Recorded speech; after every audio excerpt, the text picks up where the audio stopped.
política, temporada electoral, liberales, socialistas, todos estamos enfocados en nuestro micromundo que es Bolivia. En este tiempo hemos olvidado lo que está pasando en el resto del mundo. Actualmente hay dos eventos trascendentales, la guerra de Ucrania y la guerra de Gaza. El día de hoy tenemos como invitado a Robert Brockman, historiador y muy buen conocedor de geopolítica internacional. Por lo tanto, no se olviden que el sentido común es el menos común de los sentidos. Demos inicio.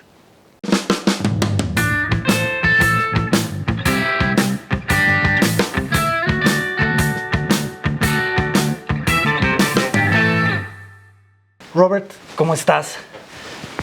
Querido Jirko. Bienvenido. Gracias por darte este tiempo en el feriado de Carnaval para hablar conmigo.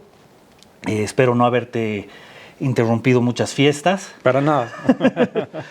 Y por favor,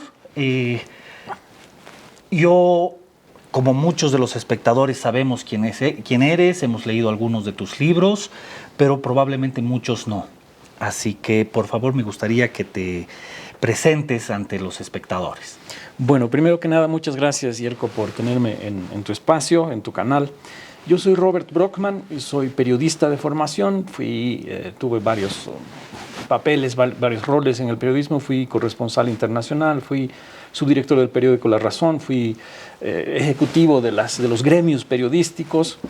Y posteriormente pasé a ser funcionario internacional en Naciones Unidas. Trabajé 16 años en Naciones Unidas. Como no podía escribir en Naciones Unidas sobre cosas que realmente sucedían en la actualidad, pues me puse a escribir cosas que habían sucedido en el pasado. Y de esa manera escribí mi primer libro de historia en el año 2007. Y luego escribí otros 5 o 6. Estoy en el 7º libro actualmente. Actualmente la gente se refiere a mí más como historiador que como periodista, ¿no? Soy miembro de la Academia Nacional Boliviana de la Historia, así que es en esa capacidad en que estoy aquí ahora, además con mucho gusto analizando temas que son para mí apasionantes. Muchas gracias, Robert. Quisiera que primero hablemos de la guerra de Ucrania. Me gustaría que tanto en tu conocimiento periodístico como de historia, nos puedas dar un poquito un contexto histórico de las relaciones entre Ucrania y Rusia, ¿no? Podemos empezar con Catalina la Grande en el Zarato y así hasta llegar a la época contemporánea, ¿no? Claro que sí. Yo creo que necesitaríamos ir mucho más atrás, incluso porque hay un tema de identidad común que está entrelazado en todo este problema. La historia común que tienen Ucrania y Rusia en realidad es una semilla común, ¿no? Porque la identidad de Rusia, de Ucrania y de Bielorrusia comienza con lo que se llama el Kiev de Rus, o el Rus de Kiev, perdón, el Rus de Kiev en el año 998 aproximadamente, donde basados en unas migraciones vikingas, eslavas, ¿no? y de otras regiones del país, se juntan en Kiev, fundan el Rus de Kiev, y de ahí salen las identidades de lo que van a ser en el futuro estas 3 entidades, ¿no? Pero al principio es una sola cosa. El Rus de Kiev va a funcionar hasta aproximadamente 1240, que es cuando llegan las invasiones mongolas, ¿no? Que van a llegar hasta Viena, imagínate. Y a partir de este momento los mongoles destruyen el Rus de Kiev. Los sobrevivientes emigran desde Kiev, destruido, hacia Moscú, ¿ya? Entonces esa es la línea de herencia, y de alguna manera también otros hacia Bielorrusia. Este imperio ruso, esta entidad rusa va a durar durante mucho tiempo. Va a haber una breve independencia de Ucrania, pero en el año 1640, si no me equivoco, es Catalina la Grande la que decide que no, somos una misma cosa, vamos a ser nomás rusos todos, invade y anexiona Ucrania a Rusia, ¿no? Y a partir de ese momento se prohíbe el uso del ucraniano y de la identidad ucraniana, y eso va a suceder y va a permanecer así aproximadamente hasta los últimos días de los zares e incluso hasta la revolución bolchevique. Hay una muy breve independencia ucraniana, muy breve en las postrimerías de la revolución bolchevique entre 1917 y 1922, son independientes, ¿no? Recuperan su independencia perdida hacia 400 años y luego vuelven a ser parte de Rusia, de la Unión Soviética en este caso, cuando son anexionados en 1922-23, y a partir de entonces son parte de la Unión de Repúblicas Socialistas Soviéticas, ¿no? Entonces es una de las 22 repúblicas socialistas soviéticas. En ese rol es que Ucrania va a participar en la Segunda Guerra Mundial cuando los nazis invaden lo que es la Unión Soviética. Invaden obviamente primero Bielorrusia, que no era Bielorrusia todavía, o era, digamos, pasan por lo que había sido Bielorrusia, invaden Ucrania, invaden parte del suelo ruso propiamente dicho. Algunas de las batallas de la Segunda Guerra Mundial son más importantes que hay en la Segunda Guerra Mundial, las batallas de tanques, en aquel entonces se llamaba Kharkov, por ejemplo, hoy se llama Kharkiv, ¿no? Kharkiv. En ucraniano se dan en suelo ucraniano, o sea, en suelo ucraniano mezclan su sangre, obviamente rusos, ucranianos, bielorrusos, ¿no? Derraman por ese territorio que era la Unión Soviética en su momento, todas las nacionalidades que correspondan en ese momento. La Unión Soviética es, digamos, la gran ganadora, o por lo menos uno de los grandes ganadores de la Segunda Guerra Mundial, y todavía va a sobrevivir la Unión Soviética hasta 1991-92. El 91 implosiona por motivos políticos, económicos, porque el comunismo no funciona, ¿no es cierto? O sea, se derrumba como un castillo de naipes, y en ese momento Ucrania aprovecha para independizarse. Interesantemente, y así como Ucrania, casi todas las 22 repúblicas socialistas soviéticas, ¿no es cierto?, declaran su independencia. Así es. Permíteme interrumpirte un poco y volver al pasado a raíz de esta independencia de Ucrania. Ucrania lucha por su independencia, así no sea en una guerra, pero busca una independencia, una identidad propia, y mi duda está en si esta es una lucha constante ucraniana, o están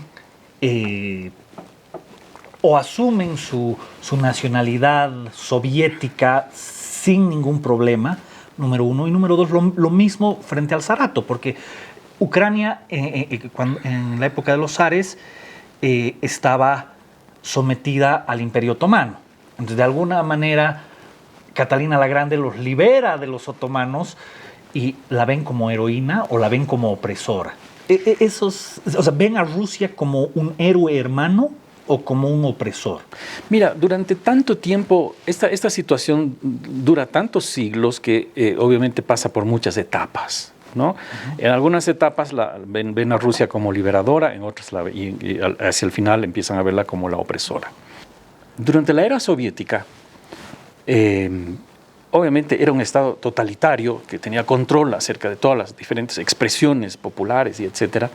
Entonces, hay obviamente un sentimiento latente ucraniano nacionalista que busca la independencia, ¿no? Como que muchos de los miembros del ejército del general Vlasov que se pasan a los nazis son ucranianos. O sea, es un movimiento en el fondo independentista, digamos, antisoviético, antirruso, ¿no? Y hay otras expresiones de esa clase, pero imagínate, lo interesante es que es el hecho de que a lo largo desde Catalina la Grande hasta 1920 y pico, o 1990 y si prefieres, la nación ucraniana sigue existiendo, ¿no? Se sigue hablando por debajo el lenguaje ucraniano, se parece de alguna manera a la situación de Polonia. Polonia desaparece como nación durante 123 años en 3 ocasiones separadas, pero sigue existiendo como nación. Si no existiera como nación Ucrania, no se explicaría la nueva situación y la guerra de independencia y su pelea contra Rusia. Así que sí, de que existía, de que era reprimida, era muy reprimida por los soviéticos, ¿no? De acuerdo.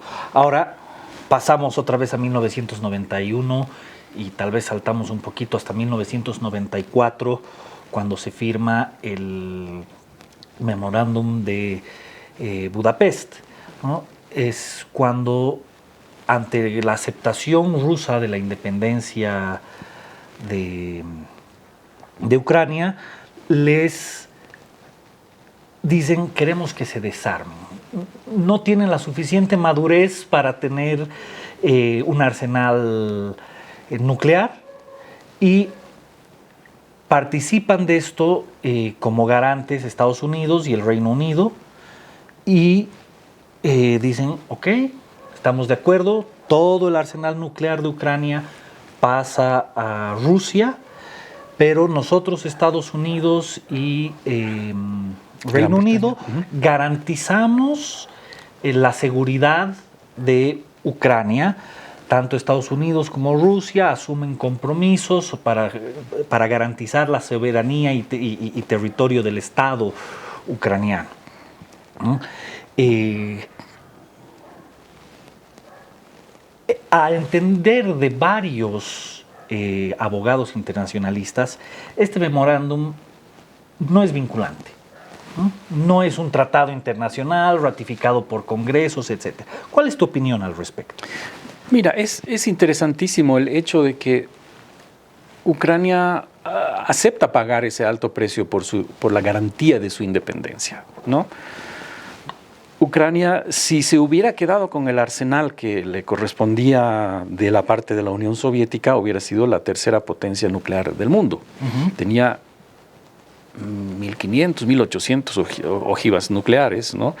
Que si bien las tenía, pero digamos los centros de control no estaban con ellos, estaban más en Moscú, entonces era un lío bastante complicado.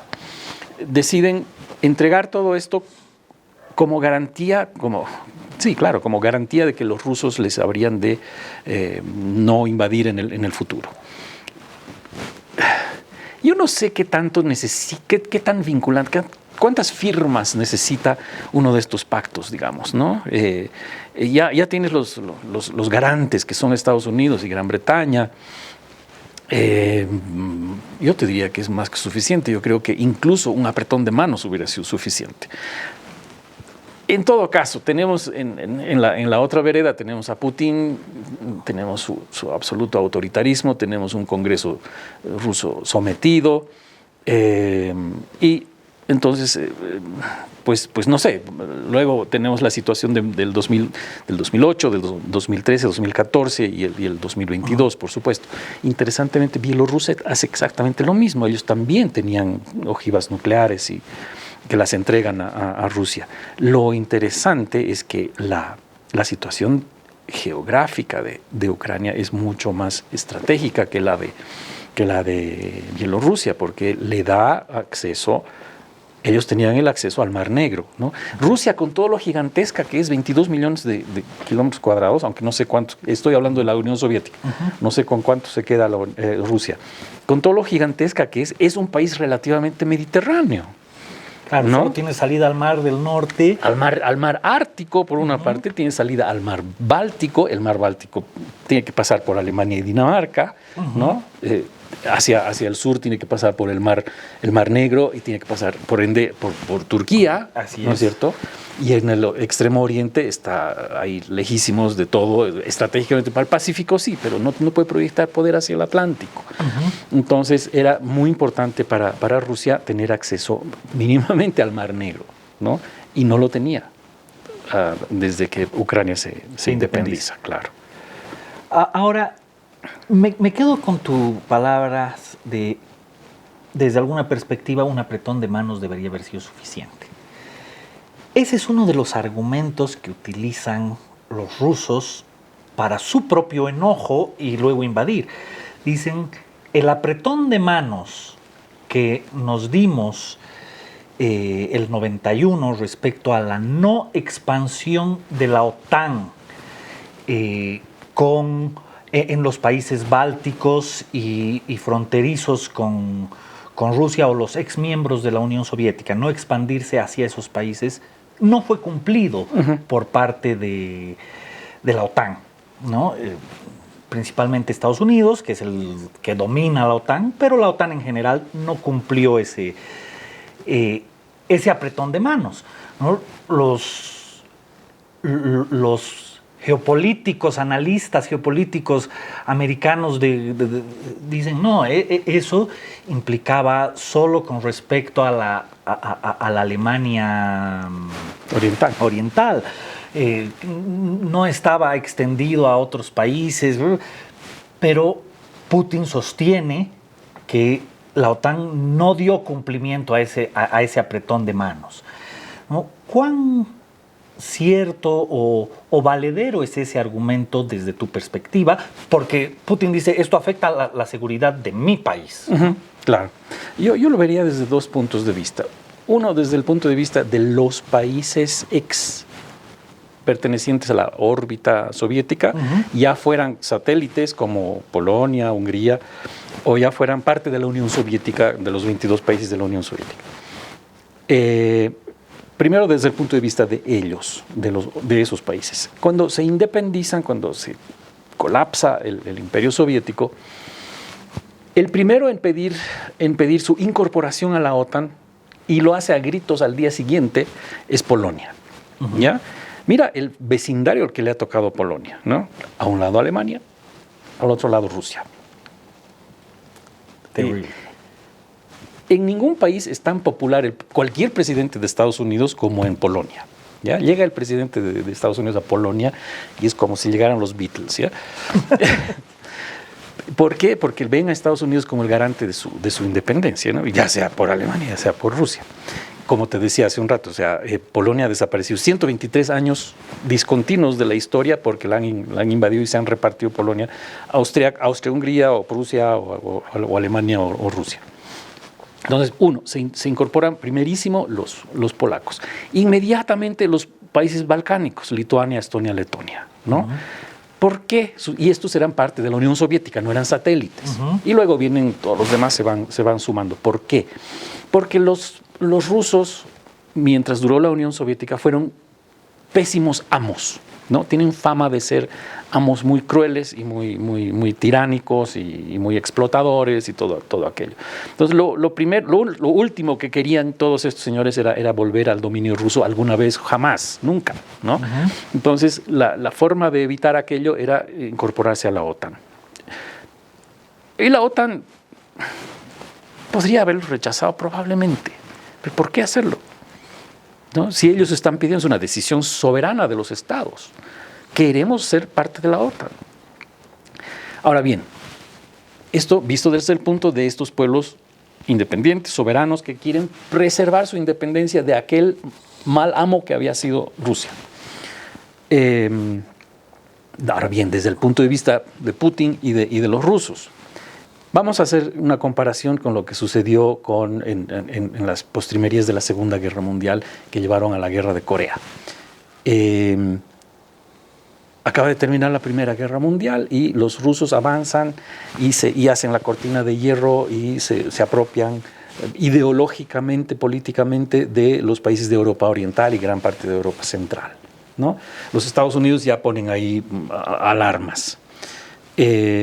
Luego hay avances en el Medio Oriente de regímenes que están más o menos favorables a la Unión Soviética y Estados Unidos está crispado, ¿no? Y inmediatamente la China resulta que se gana su guerra civil, expulsan a los nacionalistas, se declara comunista y de pronto en el lapso del 45 al 49 tienes medio mundo que se ha vuelto comunista, uh-huh, cuando antes había un solo país, ¿no? Entonces los americanos dicen, hasta aquí, no puede volver a pasar nada más. Y lo próximo que pasa es Corea.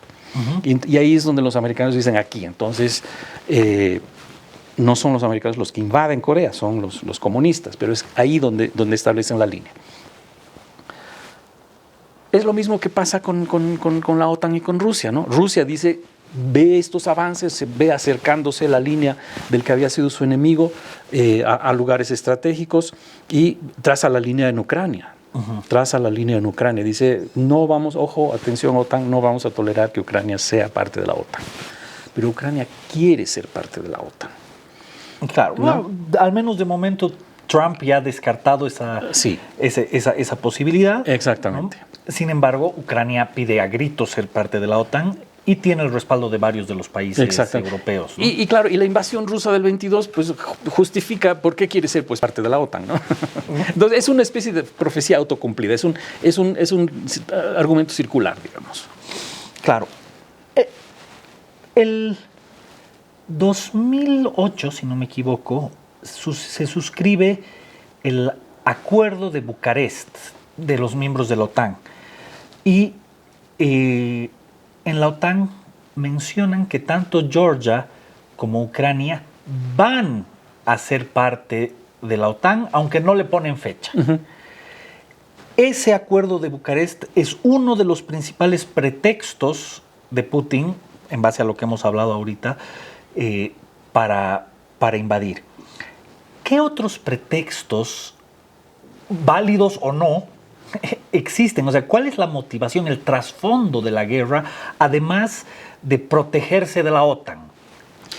El pretexto oficial arguido por Putin para la invasión del 22 es que Ucrania había reprimido los derechos de los pueblos rusohablantes del este de Ucrania. Uh-huh. ¿No? Que estos pueblos habían declarado su intención y su deseo de pertenecer a Rusia, porque ellos culturalmente eran rusos. En el Donbass. En el Donbass, exactamente. Uh-huh. ¿No?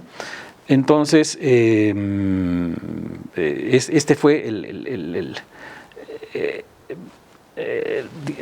pretexto oficial. Pero antes del 22, el 2014, ya había sucedido la invasión de Crimea, ¿no?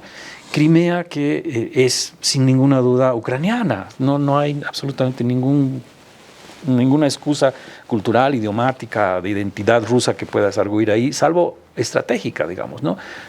Crimea es absolutamente estratégica en términos navales. Claro, pero la base de Sebastopol, sí, pese a la independencia ucraniana, seguía sí. Bajo el mando ruso, sí, ¿no? Sí, porque sí. obviamente, como lo hemos mencionado hace un momento, a Rusia le interesa mantener una salida al Mar Negro. Sí, por supuesto. Uh-huh. Pero siendo una península con accesos muy restringidos, es, digamos, relativamente fácil de bloquear, ¿no? Uh-huh. Entonces, mejor nos aseguraremos Crimea. Entonces ya, en 2014 se produce la invasión de Crimea. Ya es suficientemente grave y me imagino y creo que se toma la invasión del 2014 para declarar inválida el Tratado del 94, uh-huh. ¿no? de garantía de independencia a Ucrania. Y bueno, luego viene el 22, la invasión, lo que Putin llama la operación militar especial, uh-huh. En la cual se suponía que iba a invadir y controlar Ucrania en 3 días y seguimos 3 años después en este tema, ¿no? Así que, pero el argumento específico era que se habían violado los derechos de la gente ruso hablante, culturalmente rusa, y cuando invadieron hicieron esta especie de esta mofa de un ¿cómo se llama? Un plebiscito para ver si querían vivir, si querían ser rusos, y han resultado en un 90 y pico % que sí querían vivir, pero obviamente no ha sido un plebiscito verificado por terceras partes. Claro, no habían las condiciones para que sea un plebiscito, aunque probablemente lo hubieran ganado de todos modos. Probablemente sí. Porque evidentemente los meses y quizás hasta un poco años antes de la invasión, habían grandes tensiones entre los nacionalistas ucranianos y estos grupos que han llevado a cientos de muertes en enfrentamientos entre ellos, claro, ¿no? Exactamente. Bastaban unas cuantas muertes para darle una razón mínimamente legítima a Putin para ir a defender a los rusoparlantes. Absolutamente. ¿No? Claro, en mi entender, Crimea tiene mucha más explicación, porque es de un interés geopolítico, de un interés comercial y militar, sí. para Rusia. Sí. ¿No? El Donbass, no. creo, al menos, salvo que me equivoque y tú sepas que tiene alguna reserva de minerales excesiva o algo que tenga algún interés estratégico para Rusia. No, pero los símbolos son muy importantes, ¿no? Simbólicamente es importante para Rusia el demostrarle al mundo que está protegiendo a su gente, ¿no? Por una parte eso. Y por otra parte, pues Putin puso la línea, ¿no? Y dijo, hasta aquí nomás, y a partir de aquí ya no vamos a tolerar nada más.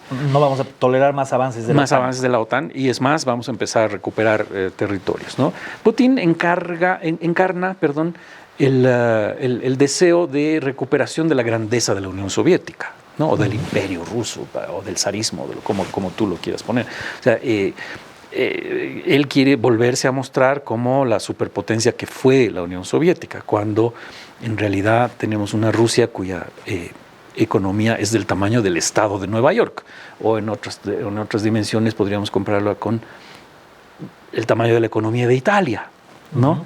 Entonces, lo único que la coloca en la categoría de superpotencia es el hecho de que tiene ojivas nucleares, misiles nucleares, un ejército apreciable, pero más allá nada. Estoy de acuerdo contigo, sin embargo hay algo bien importante, ¿no? Y es la capacidad de resiliencia que tiene Rusia. Rusia actualmente está con embargos comerciales, con prohibiciones de exportación, han reducido sus ventas internacionales al mínimo, se han tenido que inventar figuras con piratas para poder exportar su petróleo, y con su economía contraídísima, el aparato productivo ruso está deshecho, salvo el aparato productivo militar. Sin embargo, sigue firme, sigue fuerte y sigue más fuerte que Ucrania. Sí. ¿No? Y sigue más fuerte que muchos de los países de la Unión Europea y miembros de la OTAN. O sea, entonces, sí, es cierto que numéricamente su economía es sensiblemente más pequeña, ¿no? Pero no podemos negar, primero, que tienen la capacidad en recursos naturales para levantarse rapidito. Sí. ¿No? Tienen gas, tienen petróleo, tienen diamantes. Y tampoco podemos negar la resiliencia que tienen y que se acomodan a lo que les toque vivir. Así es. ¿No? Entonces, si solo nos basáramos en números, debería haber perdido la guerra hace tiempo. Así es. ¿No? Así es. Y mientras más dure la guerra, obviamente más posibilidades de ganarla va a tener Rusia, ¿no? ¿Por qué? Porque tienen los números a su favor, no en economía, como acabamos de decir, pero sí en términos de población, simplemente, ¿no? Podría ir mandando oleada tras oleada tras oleada tras oleada, y algún momento se va a acabar Ucrania, digamos, ¿no? Y eso va a suceder. Entonces, en ese sentido, es deseable la paz, porque en el futuro, si la cosa estuviera tal como está ahorita, es mucho más probable que Ucrania resulte derrotada. Y con lo que ha sucedido ayer, ¿no? Ayer ha sido la gritoneada entre Zelensky y Trump en la Casa Blanca. Tenemos un escenario completamente nuevo. Antes de entrar a eso, que es creo que con lo que podemos acabar el tema, quisiera entrar un poco en un antecedente ucraniano y no sé cuál es tu opinión al respecto. Ucrania, al margen de ser un Estado soberano con todos los derechos que cualquier Estado soberano debe tener, es internacionalmente conocida como un foco de corrupción, como un Estado poco serio, como un mal socio, ¿no? En ese entendido, muchos de los países, en particular Estados Unidos, en el apoyo que dan a Ucrania, le están pidiendo rendición de cuentas a Zelensky, que también tiene bastantes acusaciones de corrupción sobre qué está haciendo con la ayuda, y acusaciones de que quizás su interés por su propia imagen y por su propio bolsillo es prolongar lo más lo más posible la guerra. Ahora, con ese antecedente, primero, ¿qué opinas tú de ese antecedente? Y después entremos a lo que ha pasado ayer en la Casa Blanca. Claro que sí. Mira, podemos hacer un paralelismo muy interesante entre Rusia, Ucrania y Bielorrusia en cuanto a corrupción, porque cuando se derrumba, y podríamos entrar también a Kazajstán y muchos otros, pero cuando se derrumba el régimen soviético es sálvese quien pueda, enriquezcase quien pueda, ¿no es cierto? Se derrumba institucionalmente todo, aparecen los oligarcas rusos que aparecen con miles de millones de dólares. Producto de la corrupción. Es decir, esto no es exclusivamente de Ucrania. O sea, si le pidiéramos cuentas a Rusia, te aseguro que tendríamos ahí las cosas multiplicadas por 10. Pero es cierto que sucedió lo mismo en Ucrania. Es famosa por ser todo lo que tú has mencionado. Ahora bien, hacer cuentas, pedir cuentas en medio de una guerra, yo me imagino lo que será aquello. El manejo económico, ¿no es cierto? Tienen que ir a comprar tanques, a comprar drones, a proveer uniformes, vituallas, alimentación, reparar cosas. Yo creo que eso es virtualmente imposible de hacer durante la guerra. Yo creo que es imposible de hacerlo. Yo creo que ni siquiera Gran Bretaña lo ha hecho durante la Segunda Guerra Mundial, ¿no? Después habrán sacado cuentas y se habrán horrorizado, pero en este momento yo creo que no corresponde, no es posible hacerlo. De la misma manera porque no es posible hacer elecciones, porque no se puede. No, estamos de acuerdo que estando con tu territorio invadido, con gran parte de tu población en el frente, luchando, con gran parte de tu aparato energético deteriorado, dañado o inutilizado por los ataques rusos, hacer una elección ahorita no es viable. No, en eso coincido plenamente contigo. Pero caigamos un poco a la relación ya Zelensky-Trump y lo que está pasando hoy en día, como los posibles caminos a una paz entre Ucrania y Rusia. Desde mi perspectiva, los aportes que ha hecho Estados Unidos a Ucrania pueden merecer para el pueblo americano y para la administración de turno, en este caso la Trump, un ¿por qué te estoy ayudando? ¿Cuál es mi interés en ayudarte? No creo que baste decir satanizar a Putin y decir San Zelensky, ¿no? Es necesario decir, yo te ayudo, pero ¿qué gano yo ayudándote? ¿No? En ese entendido yo vi, y le doy crédito en lo personal, a una entrevista que le hicieron a Marco Rubio, donde dice que él se sentó con Zelensky, hablaron, hay un interés de Estados Unidos en las tierras raras, y nosotros, si podemos llegar a algún trato sobre la explotación de las tierras raras, Estados Unidos va a tener un argumento para sus contribuyentes de por qué apoyar a Ucrania. Va a tener un argumento moral para seguir apoyando y que no sea simplemente la satanización de Trump, que desde su propia perspectiva él debe ser un santo. ¿No?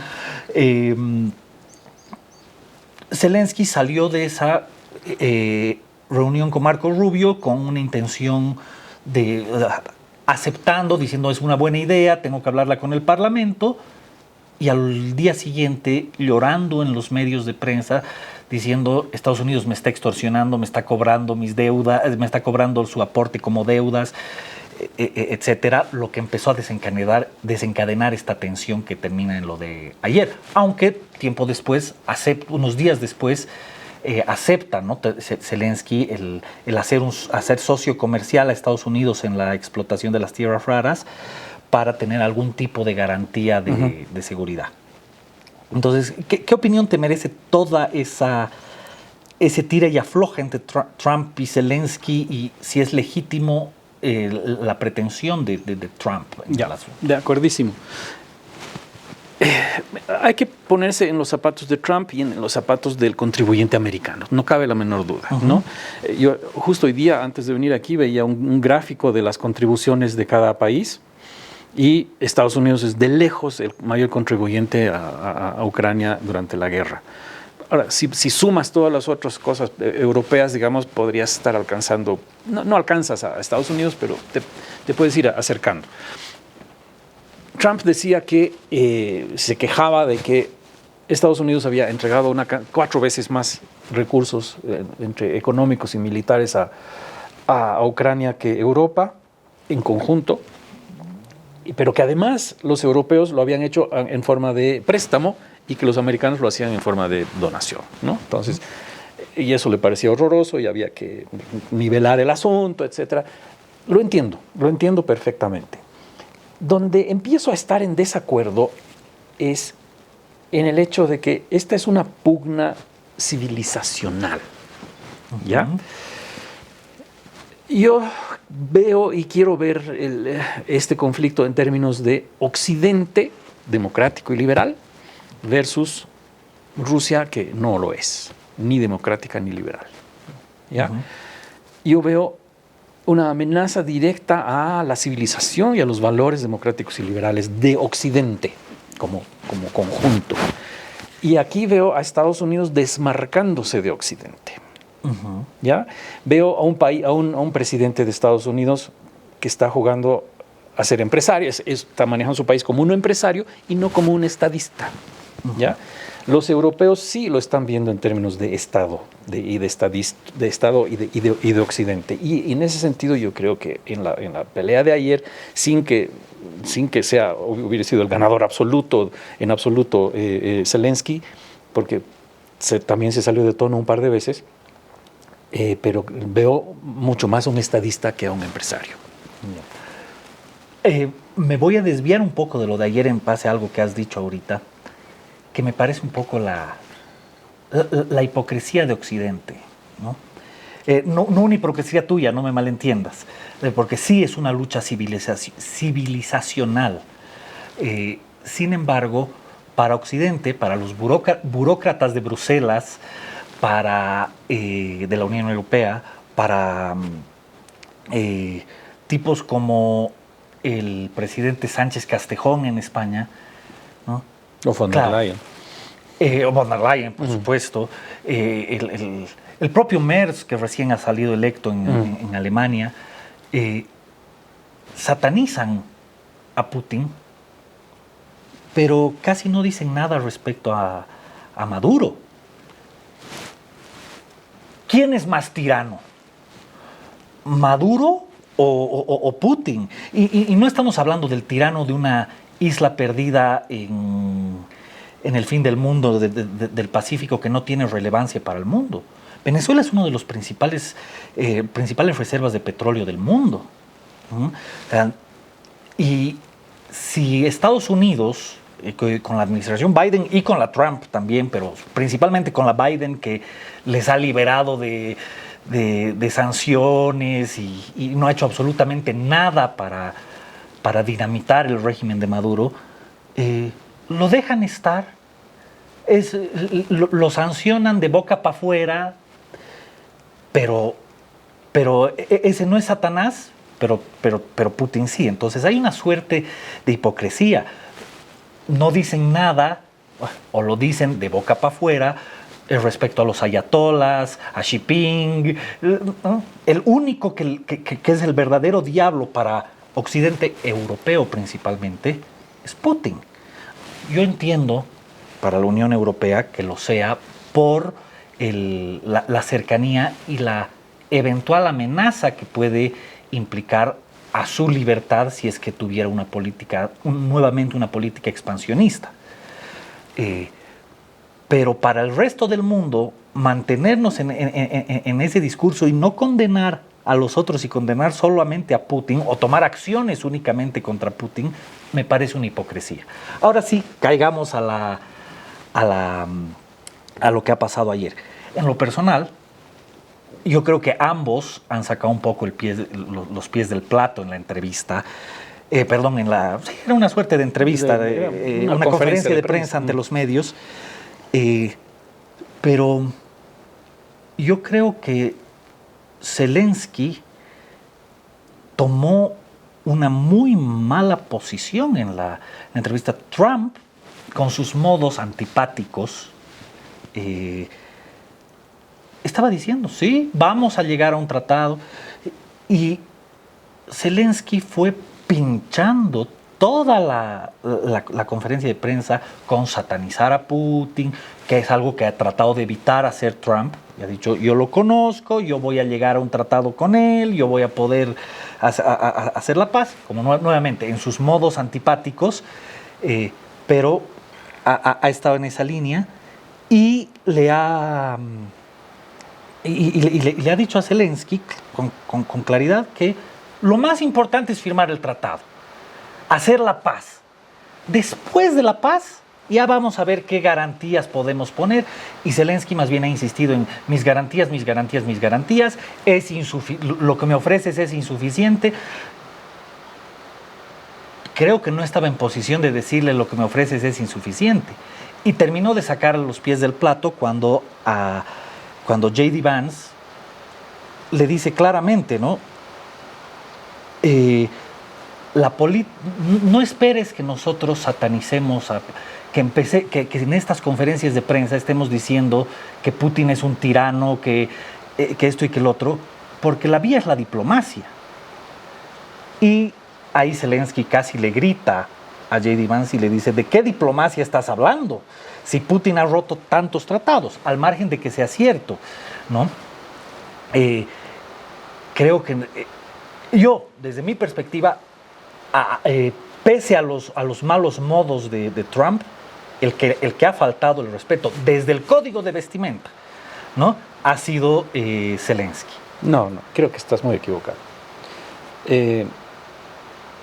Para comenzar, si aplicamos los mismos estándares que estás pidiéndole a Europa que a Estados Unidos, ¿por qué sigue el régimen castrista en Cuba? ¿Por qué no han hecho nada los americanos? ¿No? Por el nivel de amenaza, me imagino. ¿Ya? Porque por el nivel de amenaza no significa una amenaza. Y por culpa de Carter y de... Yo te he dejado argumentar, déjame... Adelante. Entonces, el nivel de amenaza, o sea, Cuba no significa una amenaza para Estados Unidos, como no lo significa Nicaragua, ni tampoco lo significa en Venezuela. Mientras no agiten las aguas lo suficiente, pues ahí estarán.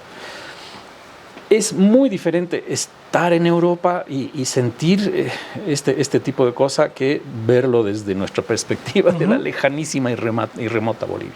A mí me tocó vivir la primera guerra del Golfo en Europa y a pesar de que estaba yo en Europa y el Golfo Pérsico está lejos, se la sentía muy, muy cerca. Era la primera vez que se sentía una guerra en Europa, cercana a Europa, desde la Segunda Guerra, y era una cosa muy impresionante. Después vino la guerra de Kosovo, y la de los Balcanes y todo aquello, y ya pues, es muy distinto verla desde aquí que verla desde allá. La sientes aquí, ¿no? Es en la casa de al lado, está sucediendo esto. Entonces, obviamente, ese es el motivo por el cual Europa siente el grado de amenaza de Rusia y de Putin, que ha roto todos los tratados habidos y por haber, es un tirano, sus elecciones son un chiste, ¿no? O sea, nos vamos a morir nosotros de viejos con Putin de presidente, ¿no? Eso va a suceder. Entonces, y Europa ha cometido ciertamente errores espantosos a lo largo de toda la posguerra, ¿no? Ha abdicado de su poder militar y ha entregado eso a Estados Unidos, esa carga. Ustedes encárguense de nuestra defensa, nosotros los vamos a ayudar un poquito, ¿no? Europa no se da cuenta de que es realmente poderosa, podría ser militarmente muy poderosa, pero no lo ha sido desde hace tanto tiempo que se ha olvidado, ¿ya? Pero lo de ayer nos marca una línea entre lo que fue y lo que será, ¿ya? Y desde que subió Trump al poder, yo he dicho muchas veces esto a mis amigos en análisis y les he dicho, En inglés, rules no longer apply. Las reglas ya no se aplican. Las reglas que nos habíamos acostumbrado en el siglo XX, en lo que tú quieras. En diplomacia, en relaciones exteriores, en economía, en derechos humanos. Vamos a ver cambios muy radicales. No sabemos todavía cómo van a ser, cuáles van a ser. Pero esto va para mal. Luego podemos entrar en el tema de las formas de ayer, pero solamente son las formas, ¿no? Si Putin le gritó, o si uno le gritó al otro y el otro le contestó, si el uno llevaba terno o no llevaba terno. ¿Tú lo has visto a Churchill en la Casa Blanca en el 42, 43? Está con fatigas, ¿no? O sea, con uniforme, no está de terno. ¿Ya? Es una tontería, es una opería de nada, ¿no? Además, él ha dicho, o sea, Zelensky ha dicho, yo no me voy a poner terno hasta que termine la guerra, ¿no? Y él, en ninguna parte, yo nunca más lo he vuelto de terno desde que estaba en la guerra. Esa es una estupidez de cabo a rabo lo que le han preguntado, ¿por qué no se ha puesto terno? ¿Acaso al rey de Arabia le piden que se ponga terno? No, pero va con cierto protocolo de vestimenta según su cultura. Churchill también ha ido con uniforme. ¿Ya? So what? Y luego... y estamos hablando ya de las formas. Sí. El fondo ha sido una ruptura de esas formas significan una ruptura con el fondo, pero estas formas han sido interesantísimas. El hecho de que se haya dado una conferencia de prensa, prácticamente la negociación directa se haya hecho delante de las cámaras, ¿no? O que se haya revelado el descontento que había cuando todavía no había cuajado el acuerdo y se lo haya puesto a Zelensky ante las cámaras. Además, con un Vance que es conocidamente putinista, ¿no? y que no tiene la más remota idea y jamás ha estado 2 veces fuera de Estados Unidos, ¿no? Vance. O sea, el hombre experiencia del mundo no tiene. O sea, realmente no. ¿Has visto su película? No. Recién me he comprado su Hillbilly Elegy, que es el mismo libro hecho película, ¿no? Te vas a dar cuenta de dónde viene Vance, ¿ya? Hay cosas que me gustan mucho de Vance y de Trump. Esta no es una de ellas, ciertamente. ¿Por qué? Porque acaba de abdicar Trump ayer en nombre de Estados Unidos el liderazgo de Occidente. Occidente no es más una unidad, ¿ya? Europa tiene que arreglárselas por sí misma y ya veremos qué. Y estamos en este momento nosotros, a ver, en Sudamérica, en la pobre Bolivia, ¿somos o no somos Occidente, Yerko? Yo no sé responderte a ciencia cierta, ¿ya? Yo quiero creer que somos. Yo también quiero. Tenemos elementos de culturas andinas, todo lo que quieras, pero somos nomás Occidente, ¿no? Estamos argumentando socráticamente, estamos hablando en una lengua occidental, tenemos valores cristianos, tenemos todos los elementos de Occidente. Ahorita están bailando en Oruro con elementos andinos, todo lo que tú quieres, tenemos una mezcla. Pero cristianos también. Exacto, pero somos Occidente. Nuestro gobierno, y cuando tú ves Telesur, hablan de Occidente como si fuera otra cosa, ¿no es cierto? Pero somos Occidente y en la medida en que somos Occidente, Estados Unidos nos está abandonando, ¿ya? Y nos está abandonando ante enemigos muy fregados y muy opuestos y muy dispuestos a destruir estos valores de Occidente. Y esta alianza que hay ahorita, ¿quiénes son los amiguitos de Bolivia? Irán, ¿no es cierto? Cuba, Venezuela, Rusia, todos estos. China. Ahora, Rusia, ¿qué tenemos los bolivianos en común con Irán? Absolutamente nada más que el antioccidentalismo. Y ese antioccidentalismo es básicamente antiamericanismo, ¿ya? No es nada más que eso. El día que se vaya este gobierno y volvamos a un gobierno democrático, liberal, no lo sé, o si es que vamos a volver alguna vez, se romperá naturalmente eso como una pompa de jabón, porque no tiene ningún sustento de nada. Esa relación con Putin, con los chinos, con los ayatolas. Con los ayatolas, etc. Entonces, esto a mí me preocupa mucho en ese sentido, ¿no? El hecho de que Vance y Trump en su absoluto provincianismo americano no entiendan el mundo en términos de civilizaciones, no entienden que son Occidente, que éramos parte de lo mismo, que debíamos defendernos de estos otros valores que buscan destruirnos. Eso es lo que a mí me preocupa y me mata. al respecto, y creo que para concluir, al menos mi conclusión, luego te doy el espacio para que hagas la tuya. Yo no creo que esté pasando eso. Más bien yo creo que Trump está fortaleciendo a Occidente desde su manera bien chinchosa. ¿Ya? Porque, y aplico el dicho que dicen los gauchos a las políticas que empezó a hacer Milei. No la ven, refiriéndose a los cucas. No la ven. ¿No? Todos los que sienten antipatía por Trump, porque es en muchos sentidos antipático, Sí. ¿no? Los que sienten antipatía por Trump lo juzgan de hígado sin verla. Y Trump, salva excepciones, que hasta ahora no me ha demostrado una, pero seguro van a ver, no da puntada sin hilo, ¿no? El caso con Petro, ¿no? 6 horas después, Petro en las condiciones de Estados Unidos. México y Canadá, lo propio. Todos decían, está haciéndoles una guerra comercial. No era una guerra comercial. Era presión para que cumplan con ciertas obligaciones internacionales de seguridad. Nivelar el campo, digamos, ¿no? Como lo ponía. Y me parece correcto lo que hacía. Sí. Exactamente. Y creo que en todas sus negociaciones la hace así. Y la gente no la ve.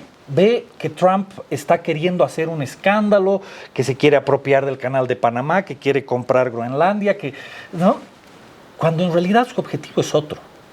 Pero necesita una carta de negociación tan fuerte para llegar a un resultado muy inferior, ¿no? Entonces, creo que no la ven, y creo que Trump está haciendo eso. Creo que es justo que gracias a Trump la administración europea va a empezar a fortalecer sus aportes a la OTAN y su presupuesto en defensa, ¿no? Porque ya saben que no pueden contar al 100% al menos con el apoyo militar de Estados Unidos. Y yo creo que lo hace intencionalmente Estados Unidos para obligarlos a ponerse. Porque a las buenas no le han hecho caso. Cuando les han dicho aporten, el único que ha cumplido ha sido Polonia, ¿no? Entonces, yo creo que está liderando desde una manera un poco bully, ¿cierto? Pero creo que sí está liderando a Occidente, y creo que tanto Zelensky como lo han hecho Macron y el primer ministro británico en los días pasados, van a terminar volviendo al acuerdo que iban a firmar ayer, porque aún lo necesitan. Quizás más adelante ya no, pero aún lo necesitan y van a volver, y Zelensky se va a dar cuenta de que debería haberse mordido la lengua nomás y haberse tragado los sapos, y ya en la mesa redonda con ellos sacar los sapos que tenga sin la prensa. Porque Trump no se iba a dejar dar sapos delante de la prensa americana, ¿no? Posiblemente sí. Posiblemente en eso podemos estar de acuerdo, sí. ¿Algo con lo que quieras concluir este tema? Sí, pues básicamente, a ver, estamos en el inicio, en una transición, ¿no? Estamos en un final de ciclo, algo que todavía no ha terminado de terminar y algo que no está terminando de comenzar, ¿no? Hay un antes y un después. Yo creo que Trump, de alguna manera, era necesario después de todo lo que pasó con Biden y Kamala Harris, toda esta cuestión del wokismo desbocado que realmente se había llevado a unos extremos totalmente autodestructivos para Occidente. Entonces, viene Trump con este tipo de cosas, algunas cosas interesantes, otras cosas que te erizan los pelos, como lo de ayer, por ejemplo. No sabemos lo que viene en el futuro. A lo mejor, ojalá, yo quisiera creer que lo que tú dices es cierto, que Trump de alguna manera va a obligar a los europeos a ponerse en línea y a defender lo que deben defender y debieron haber defendido desde hace mucho tiempo. Pero creo que en última instancia el mundo se va a dividir en tres bloques muy interesantes que van a ser ciertamente uno Estados Unidos, quizás integrado también por Europa, Occidente tal vez, ¿no? El viejo Occidente. El otro bloque de Putin y no sé quién es más, y el bloque chino, ¿no? ¿Dónde vamos a caer nosotros? Eso va a ser bien interesante. Eso va a ser bien Yo creo que va a interesante. depender del presidente, del gobierno de turno. Sí. Porque si fuera por los que están ahorita, estaríamos en el bloque, no sé si chino o ruso, pero ahí, ¿no? Y no sé si correspondería, no sé si somos una ficha que encaja en ese lugar. De acuerdo, Robert. Con esto finalizamos el tema de la guerra de Ucrania. Me despido temporalmente. Continuamos con el tema de la guerra de Gaza. Y les recuerdo a los espectadores que si les ha gustado el presente episodio, le den like, se suscriban y pinchen la campanita para recibir notificaciones. Agradecer a Only Coffee, el delicioso café que nos ha proporcionado, y recordarles que el sentido común es el menos común de los sentidos. Nos vemos el próximo jueves con Robert Brockman hablando de la guerra de Gaza. Muchas gracias.